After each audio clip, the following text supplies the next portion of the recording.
Should we time this? Or are you gonna try to beat that? Did you ever get to work again? Okay. 12 minutes.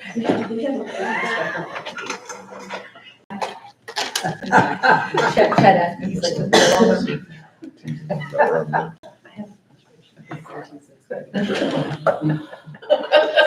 I'll get you there. That's hilarious. Well, somebody else can hold it down, but. There you go, Greg. Got 6 o'clock. Call meeting to order. Roll call Greg Dickman, here. Vicky Do. Here. Stephanie Wilson. Here. Lori Kimmel. Here. Zach Foslet is absent and excused. All right, there we go. Stand for pledge. I pledge allegiance to the flag of the United States of America and to the republic for which it stands, one nation, under God, indivisible, with liberty and justice for all. All right, well, welcome. Any additions, deletions, changes to the agenda for anyone? Okay. Any public participation tonight? No. Okay, moving on. Mike, treasurer's report. Good time. Would like to request a motion to approve minutes, financial reports, and invoices paid as presented. So moved. Second?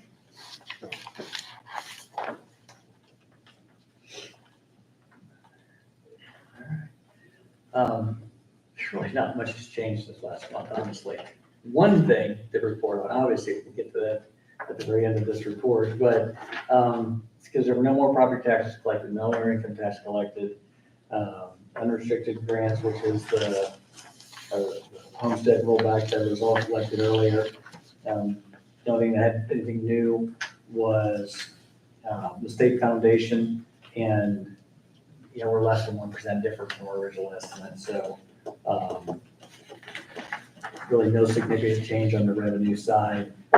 Take that back. One thing is, on all of the revenue, typically we get one Medicare reimbursement a year, a large one.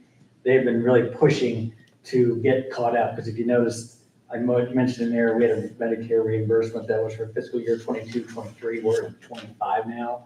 So we're pushing to try to get caught up. So we got 2 this year, which between the two amounted to nearly $700,000 in revenue. So that really was a nice boost considering we were a little lagging in other areas. So overall revenue is nearly $600,000 above estimates.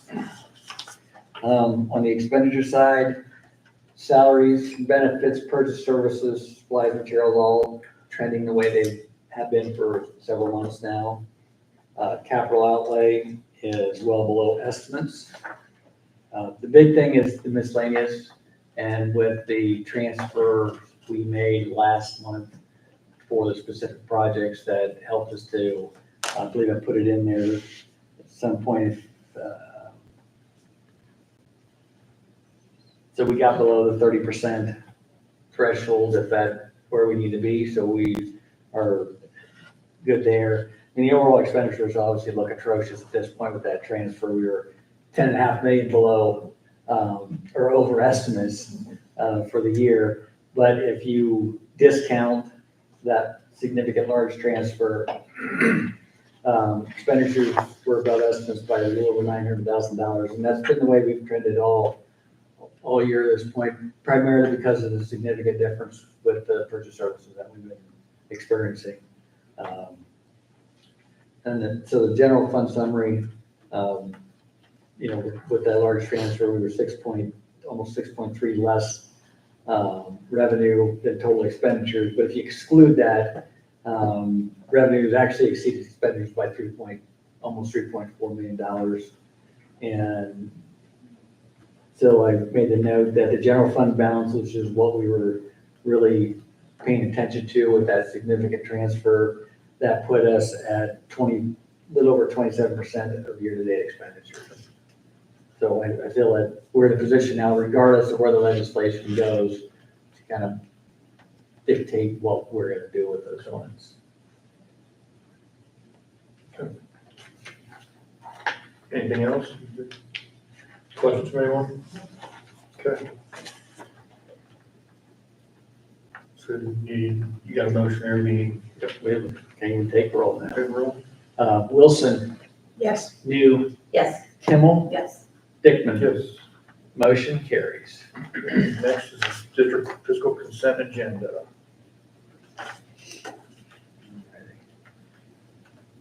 Did you get clicked in there, Nick? Sorry. There we go, thank you.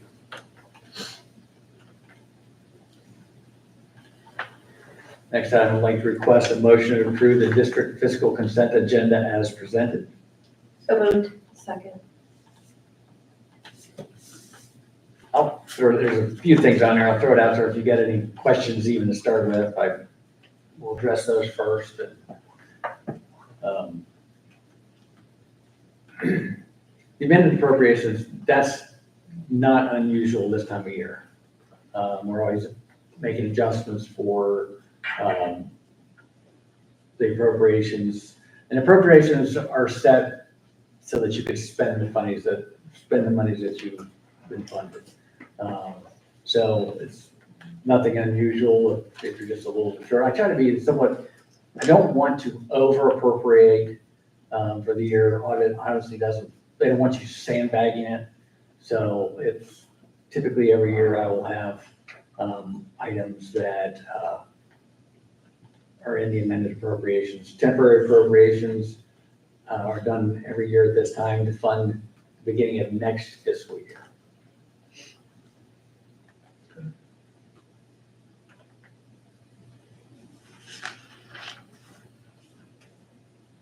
Anybody any questions, I think? So how much is our school lunches going up to? I'm sorry, The school lunches, where's that going went up a to? dime. Okay. Yeah. Well, that's that's extremely it. fair. That's And all I saw that that actually allowed to for, go up. I can't raise them more than a dime. okay.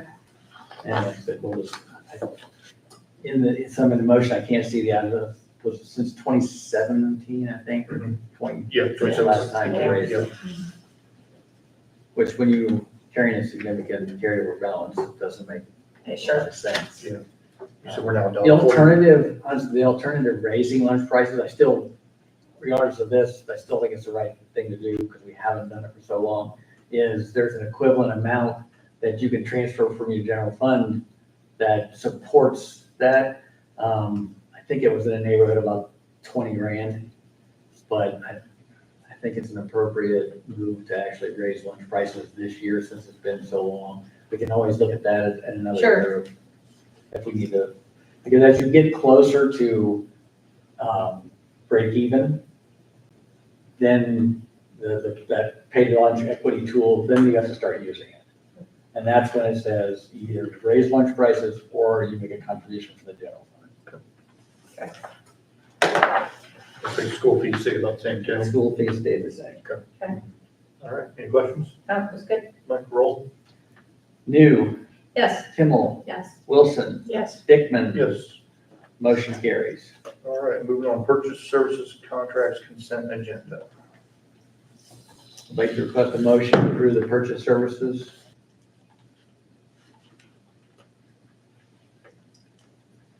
Let's see, Innovato and Lightspeed are two new purchase services. Lightspeed is in response to Senate Bill 29 and will help us accommodate the reporting that's required under that legislation.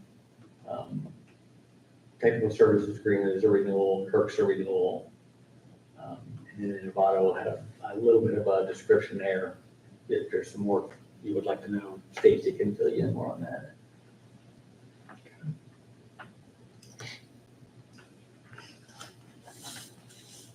This is new curriculum, is that what it is?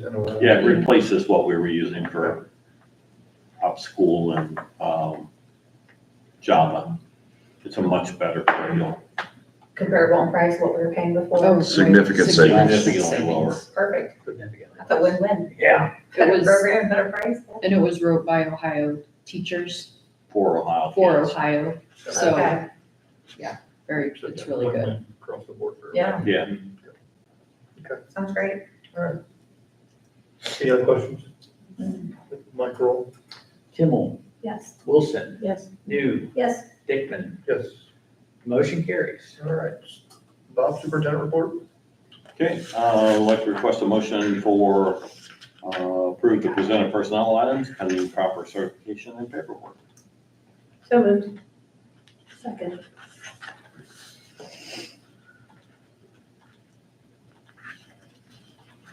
As we sit here, how are we looking? Good. Down to just a couple positions that are open. The instructional coach that resigned before ever actually working a day. We're kind of talking about next steps and what that looks like. It's probably one of those where, given where we are in the year, we'll probably wait until next year and reboot with that one. Okay. But no, pretty good across the board. No, you did a great job.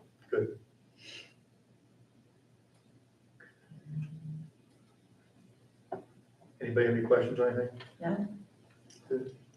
Good, Mike, roll. New, Yes. Kimmel, Yes. Wilson, Yes. Dickman. Yes.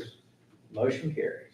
Okay, request a motion to approve the attached 24-25 student handbooks for Whittier, Emerson, Longfellow, Northwood, Sidney Middle, and City High School. So moved. Second. So it's supposed to say 25, 26, or? Yes.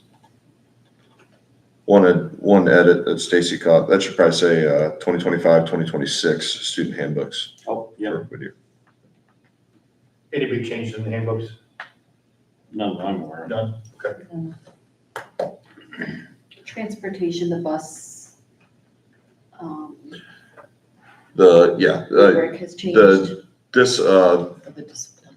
the discipline matrix for the, for transportation. So we talked to Tony, about, we'd like there to be a little more consistency. It's a hard thing to swallow when you say that a kid can't ride the bus for the rest of the year. So we want to make sure that that's warranted.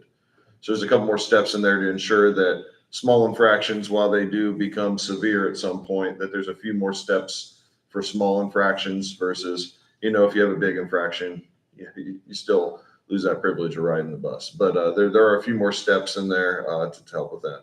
Thanks, Tiffany. It's a good catch. Any other questions? No.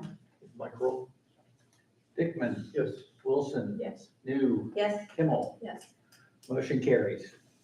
Okay, and finally, request a motion to authorize the participation in free reduced lunch and breakfast program and federally funded projects that benefit the district, including the title programs, federal, state, and local grants for the 25-26 school year. So moved. Second. Nothing changed here either. It's all the same. Yeah, Same yeah, program, everything's the same same. thing. Yep. Just housekeeping stuff. Okay. Any questions? No. Okay, Mike, roll. New, Yes. Kimmel, Yes. Wilson, Yes. Dickman. Yes. Motion carries. All right, finally, the legislative report. On June 3rd, the Ohio Senate unveiled its amended version of House Bill 96. The changes accepted by the Senate Finance Committee drastically changed many provisions of the House passed version of the budget. The Senate Finance Committee accepted some additional changes through an omnibus amendment on June 10th and voted House Bill 96 out of committee. The entire Senate voted on the bill on June 11th, with the House voting to not concur with the Senate changes. So House Bill 96 will enter the conference committee. The General Assembly needs to have House Bill 96 finalized and sent to Governor DeWine for his action by June 30th, the end of the fiscal year. Then there are a few other bills that are still in the legislative process on there. Some recently introduced, but the most important one was the House Bill 335, which is a property tax reform bill that removes the ability to levy inside millage and combines elements from several prior proposals. It would fundamentally change how property taxes are levied, limited, and allocated in Ohio, with devastating implications for public school districts. You can touch on that a little bit. What's that? You touched on that one a little bit. On the 335? Yeah. Yeah, so there's a webinar on it today. Basically, it combines, it eliminates inside millage. It eliminates renewals for emergency levies. Any levies that you do have an emergency or substitute, which we do have an emergency levy, would count towards the 20 mil floor, which would then put us above the 20 mil floor. Everything that could possibly go wrong with public school funding is in this bill. It will be devastating and some parts of this is going to be in the budget bill. We don't know how much of it yet. Okay. But it's going to be ugly.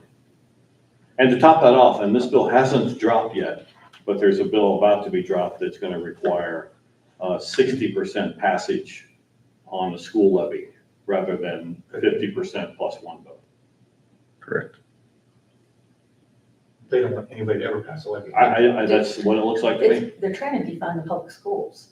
I mean, it makes no sense. Why else would you put this in place? No, there is, it's every possible hurtful thing for funding. I mean, there's so much going on with we talked about today, there's so much going on with property taxes. No one's even talking about funding, the school funding, that doesn't even exist anymore. And that's bad. The fair Yeah. school funding formula, whichever one they use is still bad. It's just a matter of how The sad bad. thing they is, gotta I be. think 90% of the public has no idea that this is No. going on. More They don't. And No. unless you work for a district or sit on a school board, you would have no clue that this is even transpiring. And I guess that's my question is, how can we do a better job as a board to get something out to our public, to let them know? Because this doesn't just affect city schools, this affects everybody. Right. Um, I know we put it out through, Parent Square was That's what really Parent good. Square. Yeah. I talked about it on the radio, gave everyone, we had the pop-up on our website, so that we encourage people to just go to the website so they could see. Do we put something on our billboard that we, The 335 literally just came out a week ago. So, and that affects everybody except for townships. So I can't imagine when I say the 335, the inside village, that affects everybody in the state, every entity in the state except for townships. And I can't imagine that everyone is in an uproar about it.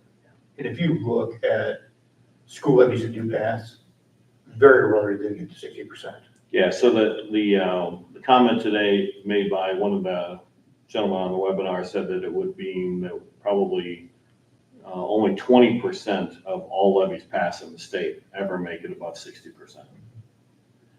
And the crazy thing is people really don't understand at this point either, is, they're spinning this, that it's property tax reform to help lower taxes to people. The thing is when they put in the part of the legislation that says that emergency levies can't be renewed, Okay. they have to be a new one, that they're eliminating, no more substitute levies, basically everything has to be a new levy. Well, prior year's legislation said that any new levies no longer have the rollback. So 10% that you weren't paying before will now be paid by the taxpayer. So if you when you just renewed something, that stayed. But as soon as you made something new, the rollback goes away. So they're taking it away, they're giving it in one place, but they're taking it away in another place, which neither of it helps us. You look at this, Bob, and you've been doing this a long time. And financially, Sidney Schools is in a pretty good spot right now, I would say, where we're at. But temporarily, but compared to other districts right now, Oh, it'll be devastating. it's gonna how quick is this gonna start bankrupting school districts? Within 2 to 3 years. What was it, did Fleeter give a number today of the schools he estimated would be on fiscal watch, caution, or emergency? He did not, But but it'll be similar. I thought he said 30%. I thought. Oh, did he say that? 30%. 30% too. Okay, all right, I missed that. Okay. Yeah, and they also spoke a lot about property tax. Mike said this is being spun as property tax reform, but really it's property tax confusion. Yes. Because a lot of folks will see a great dip in their property tax for a year, but then it'll be right back up. And amidst that, also all of the school districts across the state of Ohio, public school districts, they're going to be having to think about how they're going to get more money. So they're going to have to go back to the taxpayers again. Who aren't gonna vote for this? either significant cuts, new levies, or both. I mean, those are your choices. I'm trying to figure out what's the It's not long-term rocket plan here. science. I mean, I'm not sure what the long term is. I is really it for don't. the state to take over completely all the school districts? You know, there's lots of theories. The meeting I was at last Thursday, there were lots of theories that a lot of this is just smoke and mirrors to keep us distracted from the fact that they're getting rid of the fair school funding formula. And so we we're trying to fight this battle. We were fighting that battle. Now we're moving everything over to here. The whole STRS thing was just retribution. I mean, Howard said today that this is the worst attack on public schools he's ever seen in his career, and he's been around for a long time doing this. And I agree. I mean, Is it just here in the state or is that nationally? no, there's a touch of that nationally, but it's mostly here. Okay. And this isn't tax reform. This is just an attack, just an absolute obliteration of public schools. This is going to be, depending upon how much of it gets in there. I mean, and it wouldn't surprise me if the 60% thing that isn't even dropped on a bill still finds its way into the budget bill. That wouldn't surprise me a bit. School boards would get put in some very, very tough spots in the next 3 to 5 years of decisions. Oh, without a doubt, yeah, without a doubt. But you know, some variation of all this stuff's gonna be in there. Mhm. Yeah. I mean, it's not like they're gonna pull, look at one and say, oh, this is really bad, we'll take it out. It's a matter of the level of how bad this is going to be. It's going to be bad. Yeah. Just how bad is it going to end up? Anything else, Lauren? No. We good? That makes sense. All right. I know, it does. Well, if there's nothing else, next meeting is July 21st. We're good. Good to adjourn? Vote, second, motion and second. I move to adjourn. Roll. New, Yes. Kimmel, Yes. Wilson, Yes. Sickman. Yes. All right, meeting is Motion adjourned. carries. All right, Kim, we are out.